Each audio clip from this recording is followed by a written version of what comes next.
Welcome to Breaking Sales, a podcast dedicated to helping you have tough, meaningful, and rewarding conversations with your prospects and clients. In meaningful, what we mean is these are the conversations you truly feel like you are the prospect or client's conversational peer. There's no anxiousness or uncertainty holding you back.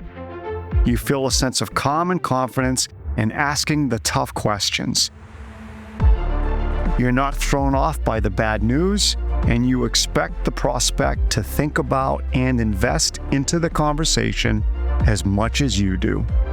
On Breaking Sales, we use the filter of psychology and innate human behavior to deconstruct the many misleading sales approaches that actually work against your efforts to build trust and close the business. Let's get started. Think about an income or a performance level you want to hit. Now, the tough question, are the things that you currently do going to get you there? Their answer is likely no. If your current mix of routines, processes, and skills were going to get you there, you would already be there. This isn't a slam or a judgment. It's a perspective that gives you an opportunity to grow and improve. More often than not, when you want to create, achieve, or experience something different, you'll have to invest your time and energy into things that are new and different to get there. Embrace it. It's what top performers do. In this conversation, client and top commercial real estate advisor Emily Smith and I explore her remarkable 5-year journey pursuing that next level. She starts with the importance of humility to learn and try new things. Even though she was already having success, we talk about the mindset journey to find her executive poise in tough conversations and how her conversations have become her competitive advantage. If you've done well, but you know you have another gear or two in you, listen in as Emily shares her journey. Let's go. All right, so Emily, it's awesome to have you on the podcast. Maybe you could give a little background, maybe what you do, role, responsibility for our listeners. Because I believe you've been working with Lapin 180 for 5 years. Is that right? Yeah, that's correct. Yeah. So we've been working with Lapin. We started with them, I think, right at the start of the pandemic. So we're a commercial real estate firm. We do tenant representation. So it basically means we help business owners with all of their real estate needs. So I'm executive vice president at the firm, and I got connected to Lapin, and we've been, as we said, with you guys for 5 years. And so I feel like at this point, I'm a walking billboard for Lapin. I'm a true case study of what not to do and success stories that come from using you guys. Yeah, I know you work with Pam, and so I know, that's pretty special. I say that all the time. Pam has absolutely changed my life, and I'm happy to give you feedback on that. But yeah, it's been a really incredible ride. It's been very humbling, which we can get into, but we love it. Wouldn't have it any other way. So I have no idea what you're going to say here when I ask you this question. Oh. So when you think about the work that you've done in the past 5 years, what are the top 3 things that come to mind that you've spent the most time and energy improving, in evolving, or adapting? That's a great question. I mean, top 3, I think I have completely rewired my entire process, my entire, methodology. It's been a complete 180 shift. I mean, if you look at the before and after pre-Pam and post-Pam, it is completely different. I had no idea what we were getting into when we engaged with Pam. And so I would say, I can give you some examples on some of that, but I would say the mindset shift has changed. How I show up for my clients has changed. And the work I do has completely changed. So I've always been someone that has lived, from an abundant mindset, but I had no idea, and, until we started really getting into it with Pam, just how wrong we were doing it before, operating. I mean, everything. We had to throw out the playbook completely. So, I can dive a little further deeper into that, Dan, if you want. But I would say my methodology before Pam, I spent 12 years because I'm now 17 years into this, right? So for the first 12 years of my career, I'm in a very male dominated industry, which we've discussed. I had tremendous belief in my abilities. I knew how to work really hard, but what I wasn't prepared for was being the only female in the room at all times. So, my thought process in counteracting that is I was going to stay ready so I didn't have to get ready, right? I wanted to be the person in the room that had all the answers. While the guys were out on the golf course, I would be at the office looking at deal comps, knowing every deal happening in the market, knowing, all the players, knowing all the, business owners. I worked really hard to make sure when I walked into that room, there was not one question someone could ask me that I didn't have the answer to. And that worked really well for my first 12 years. It worked well until it didn't, until we met Pam, which that's the shift I guess we're going to talk about today. So, Yeah. So I hear that a lot, right? And I'll ask a little bit of a vulnerable question here. Was the drive to know as much as you could know, was that a little bit out of insecurity, which is, okay, I need to of make course. sure, right, that Yeah. I've got all the comps, I've got all the knowledge of what's been happening the past X amount of months, in this case, right, in the Chicago marketplace, Of right? course, Yeah. 100%, right?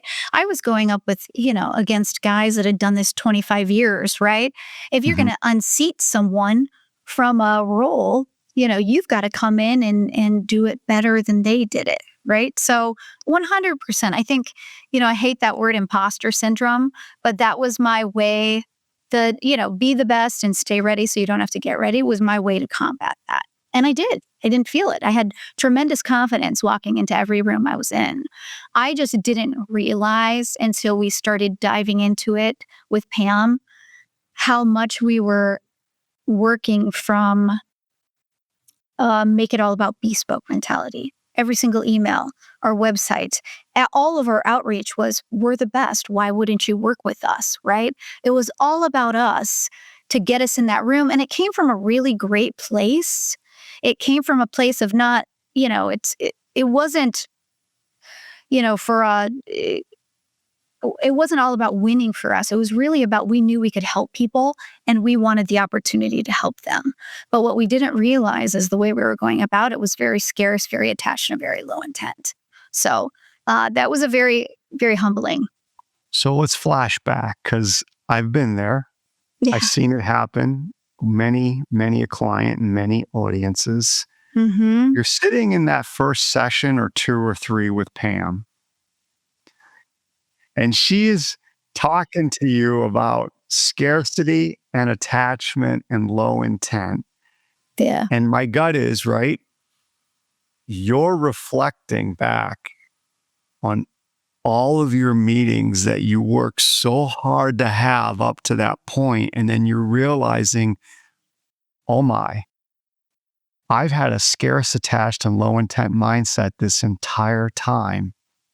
I mean, do you remember kind of feeling like, uh-oh, here we go? Like, what was that like, those first two or three sessions? Dan, you nailed it. You absolutely nailed it. We brought in Pam when we first started. When I first reached out to Pam, it was, COVID had just started, right? And the playbook wasn't working. There was so much noise out in the market. We care about our clients. We care about, other business owners. We really came at it from let's engage Pam. We want to help these individuals. We want to cut through the noise and help them.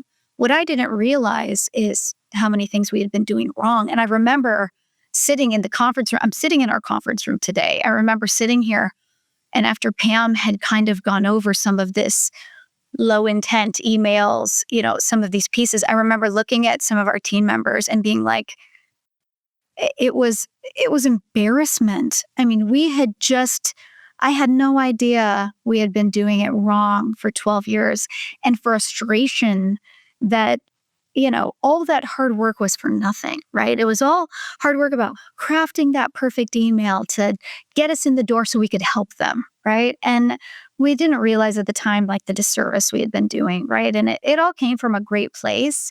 But I remember looking at, our team members and being like, every single email is done. We've got to rewrite everything. And it's overwhelming, right? And it's not something that happens overnight, because you can't just rewrite the emails and craft the messages. It's really something deeper that you really do have to rewire your brain to not be the person in the room with all the answers. And that was Part really of it. hard.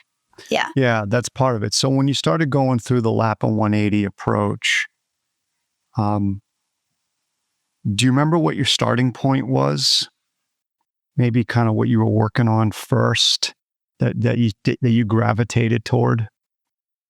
Yeah, it was really just any and all communication, right? I mean, I'd be the first to sit in a room and be like, know exactly what they needed to do and tell people, oh, here, I've got the answer for you. I connect dots very quickly.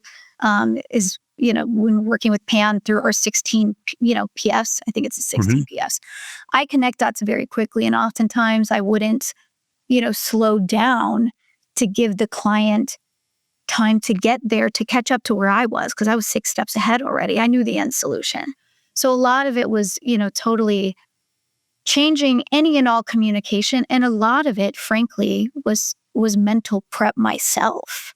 My preparation before meetings changed significantly. It wasn't just doing all the research to go in there and show them, I know your company. I've done all the research. I'm here prepared, right?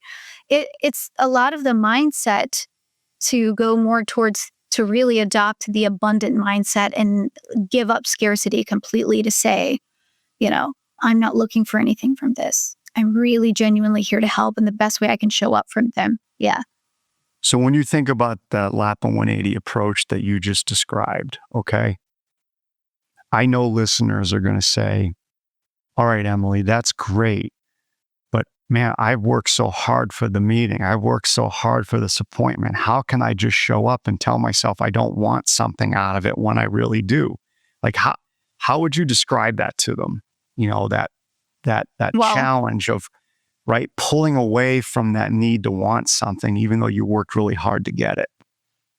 because that's the real work, right?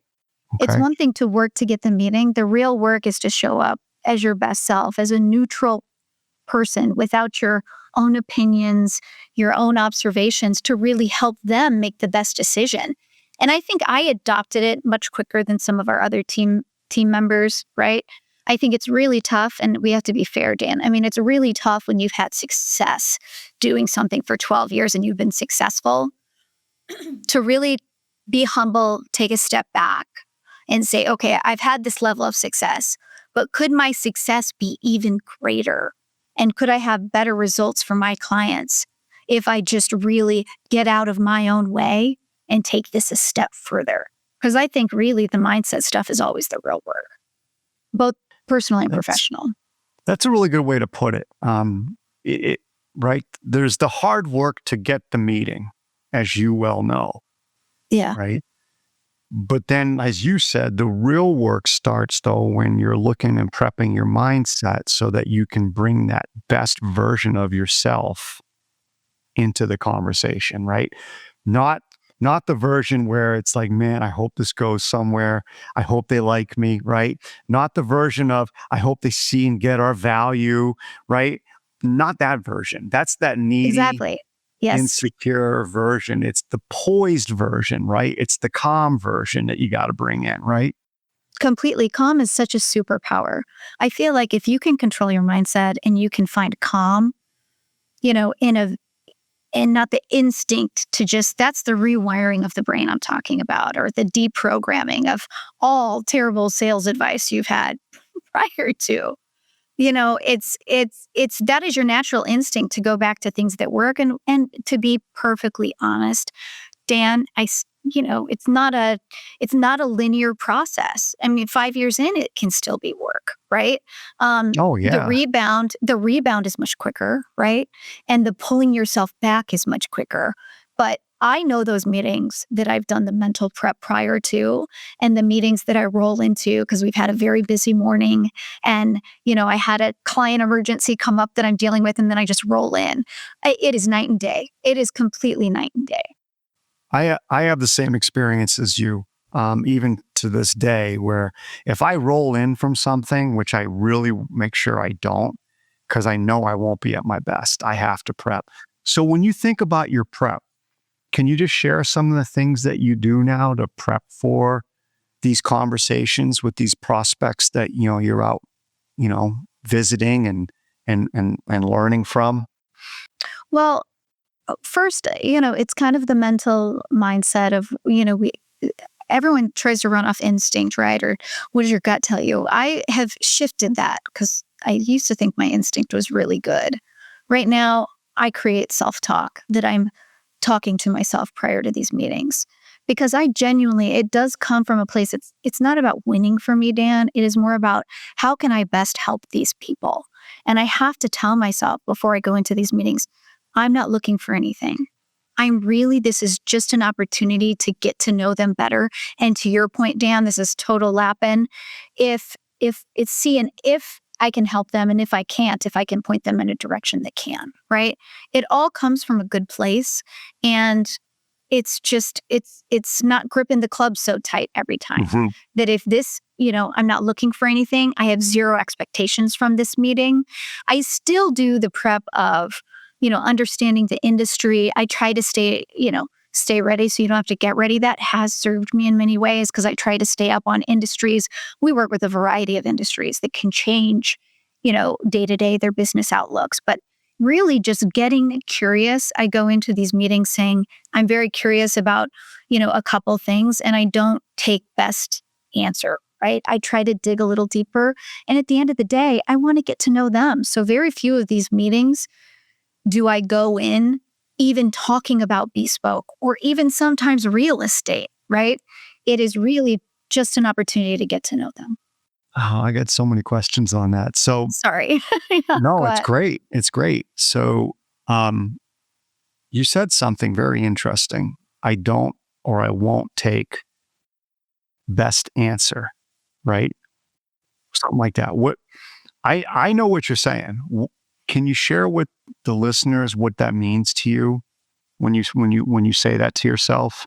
Yeah, well, it's just, I think it comes around being curious, right? At the other side of the table, you're not talking to someone that you're putting a dollar sign on their face, right? I'm not looking at that person being like, you're $1 million transaction. I'm looking at them like a human. And there's oftentimes experiences that have led them to that answer, right? And so trying to dig deeper on how they got there or, just things like that. I think it's just really being very genuinely curious because I'm always surprised at some of the questions and answers that come out of things, right? Why they ended up somewhere. And, it's sometimes it's even, I think the best way I know I'm on the right track of helping people is when you're sitting across from someone and you ask a secondary question and they say, oh, I never thought about that before. I had never thought about that before. That to me makes me know I'm on track to doing my job and helping them think through things so they can, Mhm. form some solution. So Yeah, that was for our listeners.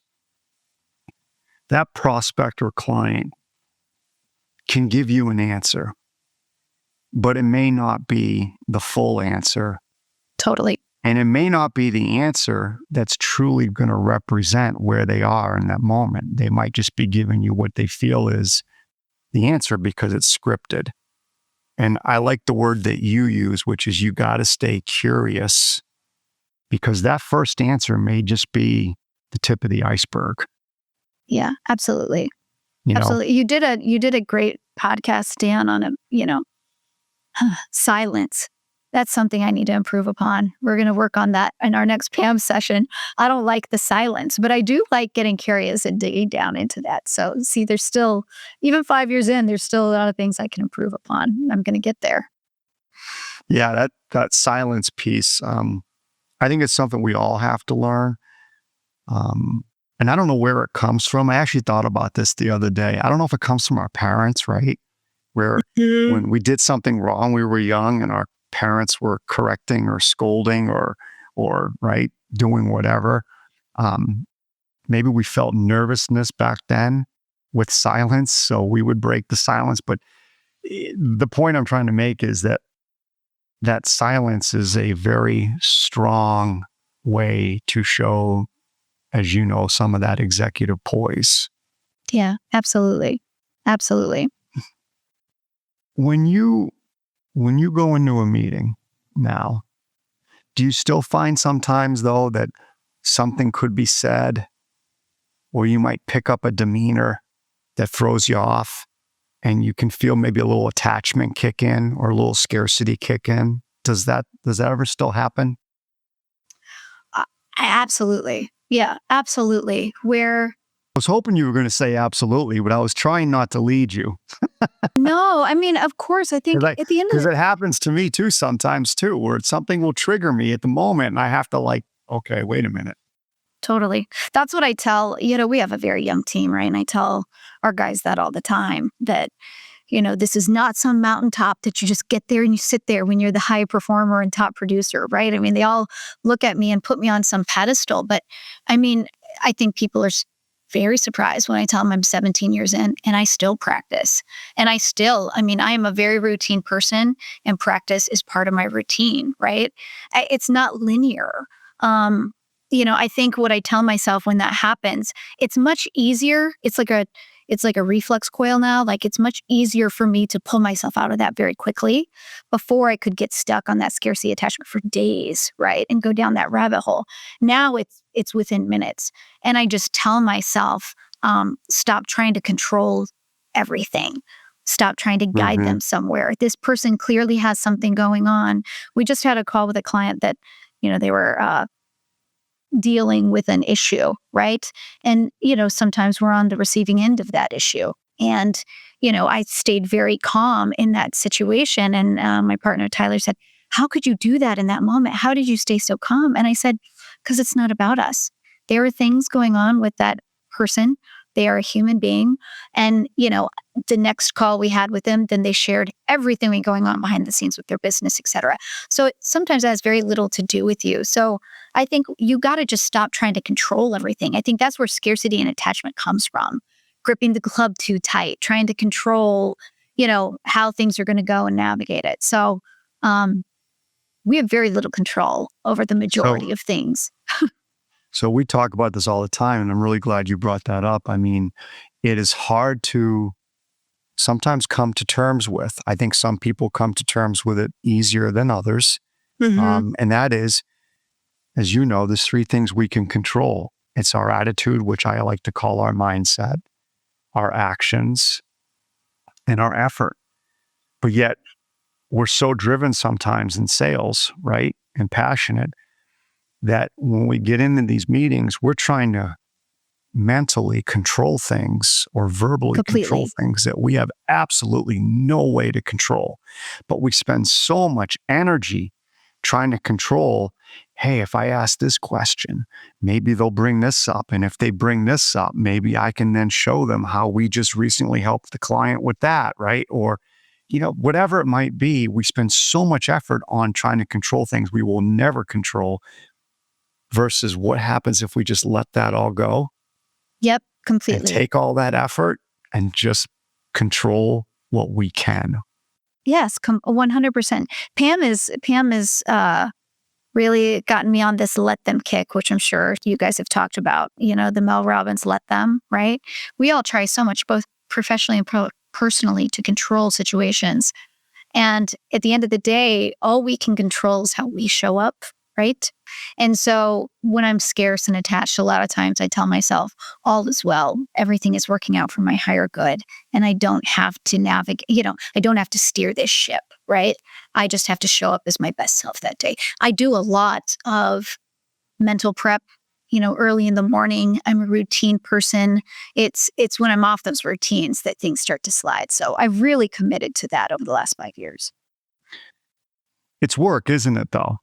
It's work. Yeah, it's work. Absolutely. Absolutely. It's not, Yeah. and like you said, you don't get to the top of the mountain and go, hey, I have executive poise now, and I am calm, I'm confident, and I'm convicted and curious in my meetings because I've got detachment, high intent, and abundance mastered. That doesn't happen.